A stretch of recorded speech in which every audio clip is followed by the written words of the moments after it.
উত্তর ত্রিপুরার ধর্মনগরের পশ্চিম রাধাপুর এলাকায় এক ব্যক্তির অস্বাভাবিক মৃত্যুকে ঘিরে চাঞ্চল্যের সৃষ্টি হয়েছে। বৃহস্পতিবার সকালে সুদীপ নাথ নামে এক ব্যক্তির মরদেহ উদ্ধার হয়। প্রাথমিকভাবে পারিবারিক অশান্তির বিষয়টি সামনে এলেও মৃত্যুর প্রকৃত কারণ এখনো স্পষ্ট নয়। ময়নাতদন্তের রিপোর্টের অপেক্ষায় তদন্তকারী দল।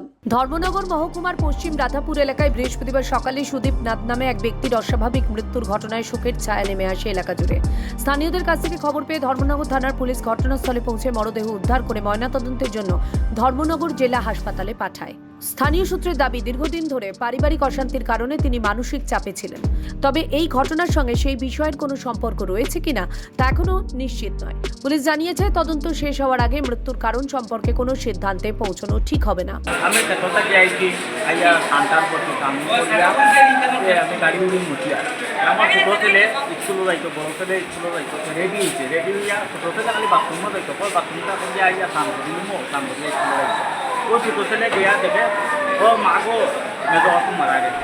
পুলিশ জানিয়েছে, ময়নাতদন্তের রিপোর্ট, ঘটনাস্থল থেকে সংগ্রহ করা তথ্য এবং অন্যান্য প্রমাণ খতিয়ে দেখেই মৃত্যুর প্রকৃত কারণ নির্ধারণ করা হবে। সেই অনুযায়ী পরবর্তী আইনানুগ ব্যবস্থা গ্রহণ করা হবে। এদিকে ঘটনার পর থেকে এলাকায় শোকের পরিবেশ বিরাজ করছে। প্রতিবেশীরা সুদীপ নাথের অকাল মৃত্যুতে গভীর শোক প্রকাশ করেছেন। তদন্ত শেষ না হওয়া পর্যন্ত ঘটনার প্রকৃত কারণ নিয়ে কোনো জল্পনায় না যাওয়ার আবেদন জানিয়েছে পুলিশ।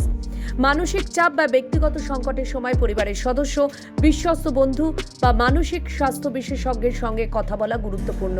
এদিকে এই ঘটনায় ময়নাতদন্তের রিপোর্টের অপেক্ষায় রয়েছে তদন্তকারী দল। ত্রিপুরা থেকে দেবাশিস বসুর রিপোর্ট, সিএন ত্রিপুরা।